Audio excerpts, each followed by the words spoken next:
ലോക്സഭാ തെരഞ്ഞെടുപ്പിനുള്ള ആദ്യഘട്ട സ്ഥാനാർത്ഥി പട്ടിക ബി.ജെ.പി. പുറത്തുവിട്ടു. 16 സംസ്ഥാനങ്ങളിലെ 195 സീറ്റുകളിലെ സ്ഥാനാർത്ഥികളെയാണ് ഇന്ന് പ്രഖ്യാപിച്ചത്. 34 കേന്ദ്രമന്ത്രിമാരും 2 മുൻ മുഖ്യമന്ത്രിമാരും ആദ്യഘട്ട പട്ടികയിൽ ഇടം പിടിച്ചു.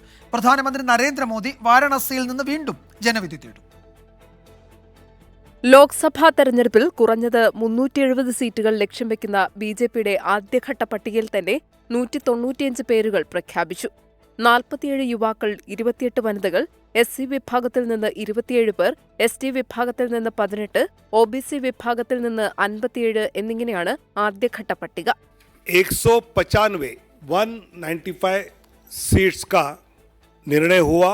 उसमें माननीय प्रधानमंत्री जी वाराणसी से चुनाव लड़ेंगे. वाराणसी से माननीय प्रधानमंत्री जी नरेंद्र मोदी जी. പ്രധാനമന്ത്രി നരേന്ദ്രമോദി ഉൾപ്പെടെ പ്രമുഖ നേതാക്കളെല്ലാം ആദ്യഘട്ട പട്ടികയിൽ ഇടം പിടിച്ചു. നരേന്ദ്രമോദി 3ാം തവണയും വാരാണസിയിൽ മത്സരിക്കും. അമിത്ഷാ ഗാന്ധിനഗറിൽ, രാജ്നാഥ് സിംഗ് ലക്നൌവിൽ, സ്മൃതി ഇറാനി അമേഠിയിൽ വീണ്ടും ജനവിധി തേടും. മുൻ മുഖ്യമന്ത്രിമാരായ ശിവരാജ് സിംഗ് ചൌഹാൻ വിദിഷയിലും സർവാനന്ദ സോനോവാൾ ദിബ്രുഗഡിലും മത്സരിക്കും. ഡൽഹിയിൽ മുതിർന്ന നേതാക്കളായ ഡോക്ടർ ഹർഷവർദ്ധൻ, മീനാക്ഷി ലേഖി എന്നിവർക്ക് ഇത്തവണ സീറ്റില്ല.